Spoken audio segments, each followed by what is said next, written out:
Hey everybody, how's it going? Hope you're having a lovely day. My apologies if my presentation in this video is not very good. This is an emotionally charged topic for me because I've gone out with people in the past who have dealt with individuals in their childhood life that were similar to what I'm going to describe here, so it's a personal topic for me that bothers me very much. I'm going to be following up on the video that I did on BwE Electronics the other day. Before we get started on the video, there's two things I have to go into because this gentleman has repeatedly tried to strike my videos down on privacy and defamation claims. The first thing we need to go over when it comes to privacy and doxing, that the messages that I'm going to be showing in this video are messages back and forth between a WhatsApp number and his customers, and this WhatsApp number is public on his business website. If you go to BwEElectronics.com.au, you'll see that there is a text or WhatsApp right here. This is a public business phone number. So for me to share this phone number is not a violation of his privacy because this phone number is publicly available on his own company website. And the customers that have showed me this correspondence with him have given me full consent to show their correspondence in this video.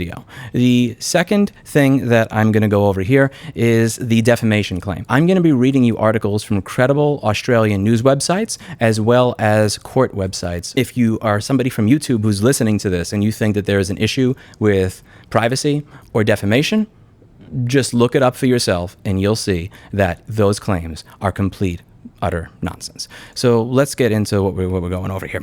So BwE has a piece of software that allows you to better understand what's going on with your PlayStation. This allows you to diagnose and repair the console in a way that you wouldn't be able to without his software. I will give him credit there that he's damn good at what he does at making software that makes it easier to fix a PlayStation. The problem is that his software has a very, very weird type of spying DRM in it where it can tell what you're running on your computer. If you're running software on your computer he doesn't like, he bans you. If you're not running other software on his computer, he also bans you. Why am I making this video rather than dealing with this privately? I tried to deal with it privately. I asked him to stop doing this to his customers. That was in April of 2024. He continued to do this to his customers and he defended all of his actions. I made a video going over these business practices. He continued to do this to his customers. 13 months later, he has not refunded any of the customers he's banned, and he tried to have my video taken down from YouTube. That's strike 3, because trying to have my videos taken down from YouTube is offensive to me since this harms my channel and risks me losing my channel. So I did another video saying, stop doing that and refund your customers. And after doing this video, he then filed further strikes for both privacy, doxing, and defamation on my other videos. That is strike 4. I have given this man 13 months to change his ways. Not only has he not changed his ways, but he's also tried to destroy my YouTube channel. At this point, you leave me very little recourse other than to make the video I'm making now. Jessa Jones, as well as many others, have contacted him in private and politely tried to get him to understand that this is not the way to deal with people. This is on you, nobody else but you. Let's read one of the most outlandish customer chats I've seen. And to anybody from YouTube who's getting this as a timestamp for doxing him, please do remember that this phone number is on his business's public website as his customer service phone number. There is no doxing here, and Uber Micro Repairs, who sent this to me, has given me full consent to post this to the YouTube channel. Uber Micro Repairs messages the customer service phone number with the software not working and says, any reason? And he gets the automated message from BwE, and then BwE says, hi, who are you, and what business do you represent? He identifies himself as Uber Micro Repairs. Ah, okay. Uber Micro Repairs asks, any reason for the license to be revoked? BwE links to the terms and conditions, without saying which term. Uber Micro asks, please point out the one that I have allegedly broken. BwE says, please read it before asking me to read it for you. Though given you've accepted it, you've surely read it.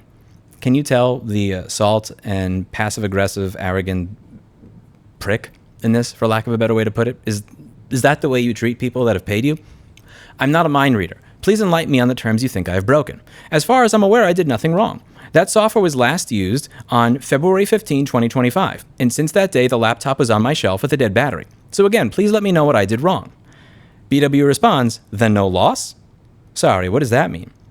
BwE asks, is there any particular reason you're trying it today? So he's implying that because Uber Micro has not used this software in 2 or 3 months, that there's no loss if his access to it is revoked. This is an Axiom M3 speaker that I have on my desk. I bought them 2 years ago. This has not been hooked up for a month because I have my amp at my store powering a different set of speakers. Imagine if Ian Colquhoun and Alan Loft came to my house, took my speaker, stole it, and then said, well, you're not using it right now anyway because you're using a TLCS 3.6 instead of mine, so clearly it's no loss that I've stolen your speaker. My original question still stands. Why have you revoked the license? Reading the terms does not give me any indication why you chose to revoke it. You banned me from your Discord, and the only interaction I had in there was giving you a thumbs up on your comment when you added me. You know exactly why, but let's stay on topic here. Please give me the reason for revoking the license. BwE says, I believe you already know. Uber Micro says, I need you to tell me. BwE says, and I suppose your actions here are kind of telling the character you possess. You don't need anything. I think it's best you use some other software. Perhaps the coder's tool may suit you. You see the passive aggression over there? Perhaps you should use somebody else's software. Imagine if Alan Loft at Axiom saw that instead of using the Axiom M3 tie, that I was using the TLCS 3.6, so that was his justification for coming into my house and taking away the Axiom M3. Perhaps you should just enjoy your teals.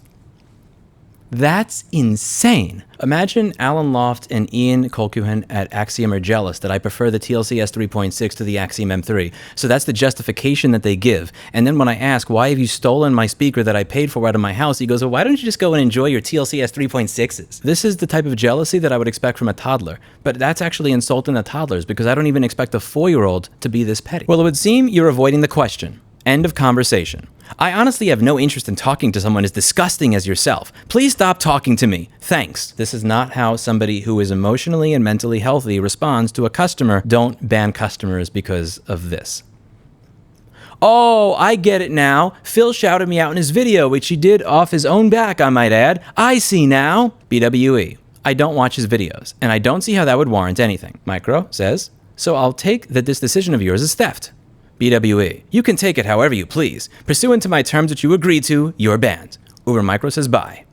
BwE says your service is terminated permanently. Bye. You've also broken another term just now, so feel free to base whatever reason on that then. Keeps it simple. What the hell, man?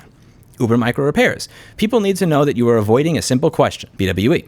All private communications between BwE Electronics and its customers are strictly confidential. Unauthorized disclosure, including sharing email or messaging platforms such as WhatsApp, will result in the immediate termination of all services. Uber Micro. That is the only term that I've broken. It is after you have revoked my license. BwE. It's not the only one, but it's the latest one. Uber Micro says, well, tell me the other one. BwE says, I'm not interested in having my conversations leaked. Thank you. Uber Micro. Well, stop conducting yourself this way and be civil with your customers. BwE. And you're civil? Uber Micro. I'm asking a simple question. I've not said anything to you to cause you harm that would warrant the license being revoked. Please point to me the reason why you revoked the license, and that will be done, and dust it.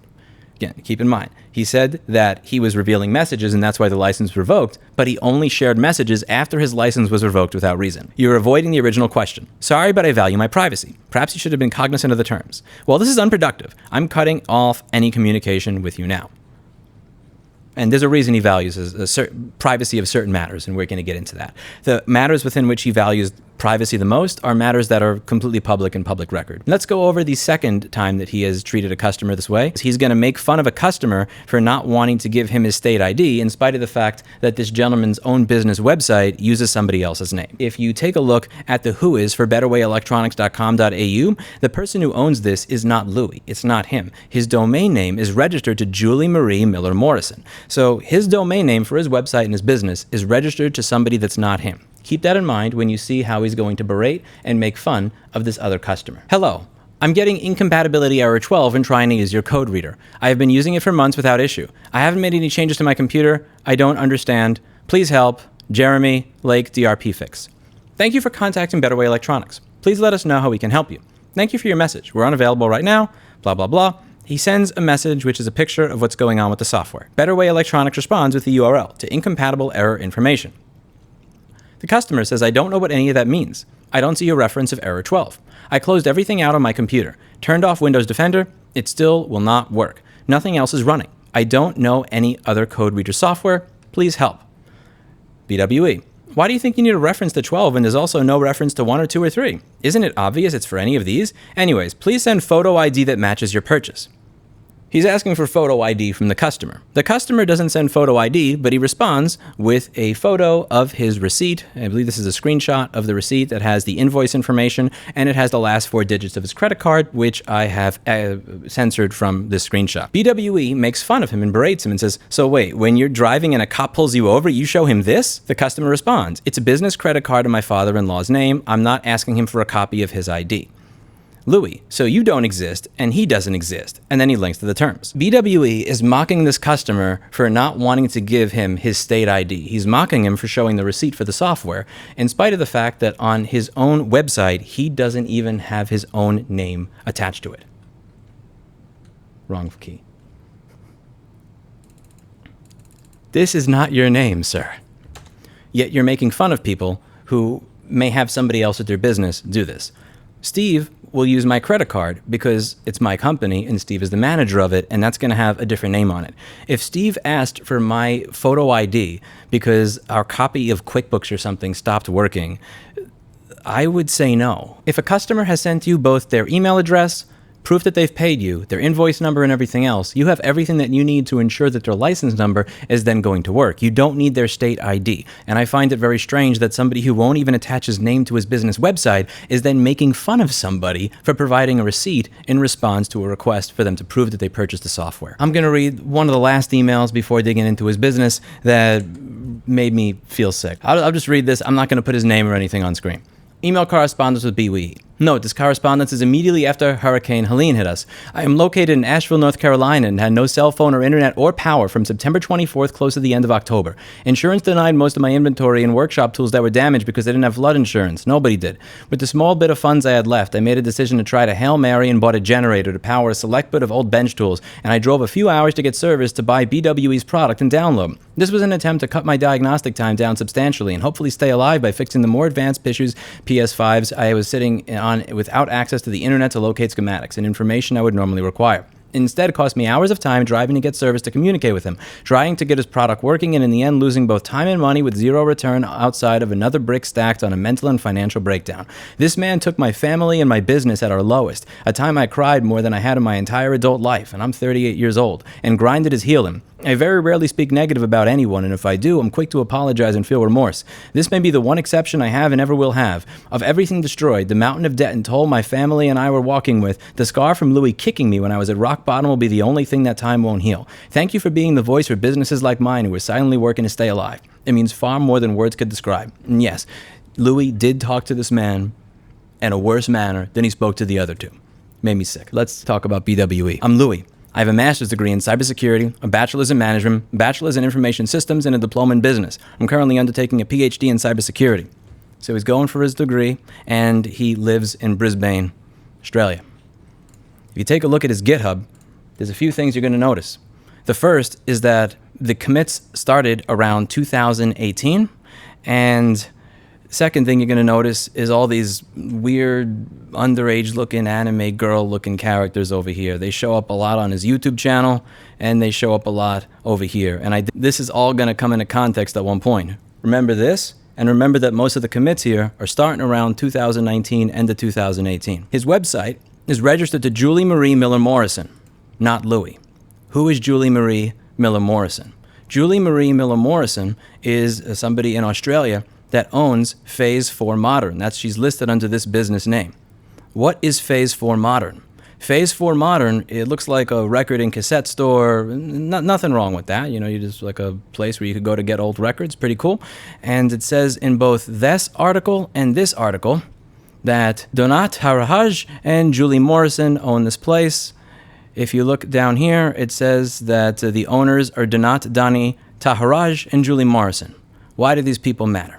If we look up Donat Taharaj, he also is listed as one of the owners of Phase 4 Records. Now, wonder who's related to Donat Taharaj. Do we find anybody? If you take a look, you'll find this gentleman over here, Louis Tahiri, whose name used to be Luan Taharaj. So from May 2010 to July of 2024, this man's name was Luan Taharaj. ABNs are kind of like social security numbers in Australia. Your name can change, but this always stays the same. His name is Louis, the name that we know, our individual. Where does he live? Main business location. When you take a look at the postal code, Brisbane, Australia, right where his business is located. Now, let's take a look at when he was registered to do business. He was active from May of 2010 to June of 2013. So he ended it around June of 2013. And then he was active again on October of 2022 to the present. Now, what may have happened in June of 2013 that caused him to stop doing his business? This is. You ready? 1, 2. Brisbane court jails man for 12 years over internet sex offenses. A Brisbane court has jailed a man for 12 years for offenses including using the internet to procure underage girls for things that you need a VPN to view on the internet in Texas. The Supreme Court has been told that a 24-year-old Luan Taraj has contacted girls aged 13 and 14 on the website Vampire Freaks. He hacked the computer of one of the girls in southern New Wales and threatened her if she did not strip and engage in sexual acts on webcam.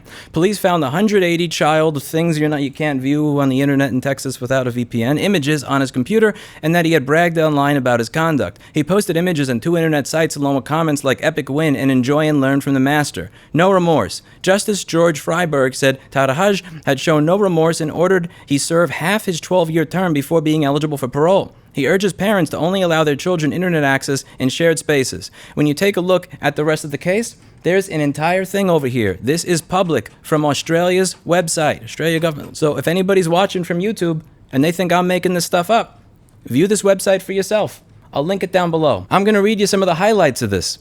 Using a carriage service to access child abuse material, count 5, and knowingly possessing child exploitation material, count 7, where the appellant befriended a 13-year-old girl on the website Vampire Freaks. She asked him about the program to help her get more friends on MySpace. He turned on her webcam remotely. She tried to block him on MSN Messenger. He made a countdown appear on her computer screen and said he would destroy her computer if she did not unblock him. She complied. He told her to strip on webcam, threatening to destroy her computer and hack all her online accounts if she did not. He instructed and told her to masturbate on webcam and write something on her breasts. She acceded, knowing the incident was being recorded. He said, and I quote, "I am Ruffles. I destroy lives. Who wants this video? I make a girl cry. I force her to strip and F herself. I force her to finger her and lick her fingers. I then make her write agreed to a mate of mine on her tits. Epic win?" On another site, he wrote, and enjoy and learn from the master. The appellant had shown no contrition, continued to deny responsibility, and was proud of his own cleverness in orchestrating the offending.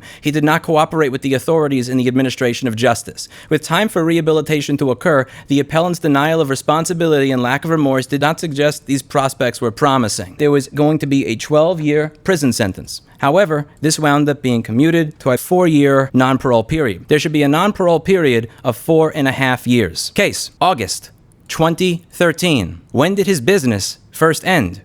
June 2013. 4.5 year parole period. When would he have been active again? 2018. Wayback Machine. Let's check his website. When did his website become active? 2018. When did he start making commits to GitHub? What did Luan do to the 13-year-old girl? He hacked her computer and he messed with her. What does Louis identify as? A hacker.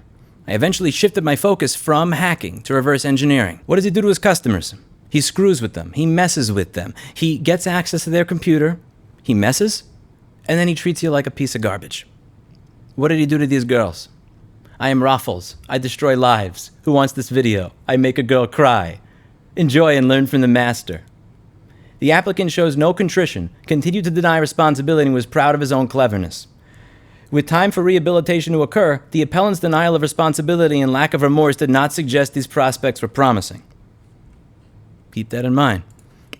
When you Google this guy's name, Louis Taharaj, Queensland University of Technology, Brisbane, Australia. Louis Taharaj, Department School of Electrical Engineering and Computer Science. Where was this guy going to school when he was arrested? Queensland University of Technology. Now, when you look at the website, his name's not there anymore. But it was there before, because it was screenshotted 2 days ago. It stopped being there yesterday, 1 day after I made my community post saying I was looking into information about this guy and looking him up. Really interesting coincidence that his name was here for a decade, and it disappears the day that I make my community post. He bragged on the internet that he made a 13-year-old girl defile herself and advised others how they could do the same. He'd leave his Rolex watch, gold rings, and cash on his desk in view of the webcam when he spoke to the girls. When you look at the court cases, they bring up a gold Rolex as part of the evidence. And when you look at his videos on YouTube, BwE Electronics, what is he wearing over here? What kind of watch is that? And what color is it? Every one of the videos this guy makes has this little underage looking girl over here with the pink eyes in the bottom of the screen. Same as the shit that I see on his GitHub. What's that all about? There are 2 types of mental illness in this world. The first type, anxiety, depression, borderline bipolar, schizophrenia. People got problems, and I have infinite empathy and sympathy for people with those problems. I'm never going to crap on you for having a problem like that. These are people that they have their issues. They may make life difficult sometimes to the people around them, but they don't mean bad. And then there's this shit. This is not fixable in my opinion.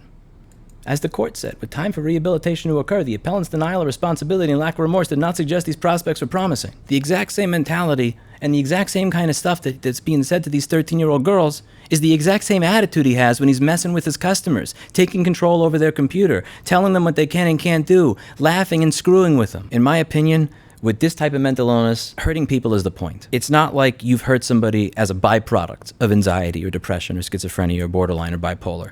With this mental illness, the intention is to hurt people and screw with them. People like this do not stop. And this is something I've had to learn the hard way as a kid and as an adult. They don't stop until they're held accountable and responsible. I'm going to ask everybody that's ever been banned from his software without receiving a refund, anybody who's ever had this experience, to submit the facts and the truth of their experience to every one of the consumer protection agencies I'm listing in the pinned comment down below. But that's not enough, because even if everybody does that, as long as his software is better than the open source software in any way, there will be a demand for it and people will pay for it. And I find the idea of this man making money while doing business in this way unacceptable and reprehensible. So I'm going to announce another bounty. $1,000 to the next 5 people that the coder tells me over the next 90 days have contributed the most to making his software better than BwE's. When you have the means, you have the responsibility. And I'm lucky enough at this point in time to be able to fund software that makes the repair community and end users' experiences fixing their own devices better. Links in the description down below. Report. Don't think that it's useless. I already lost my money. I'm never going to get it back. That's not the point. You want to make sure that he can't do it to somebody else. For a long time, you've enjoyed feeling like you're in control, making the walls feel like they're closing in on people that couldn't defend themselves. How's it feel when the walls are closing in on you? Usually, I end these videos by saying that's it for today, and as always, I hope you learned something. I'm going to end this one on a different note. Enjoy and learn from the master. Anybody else want to file a false strike on my YouTube channel?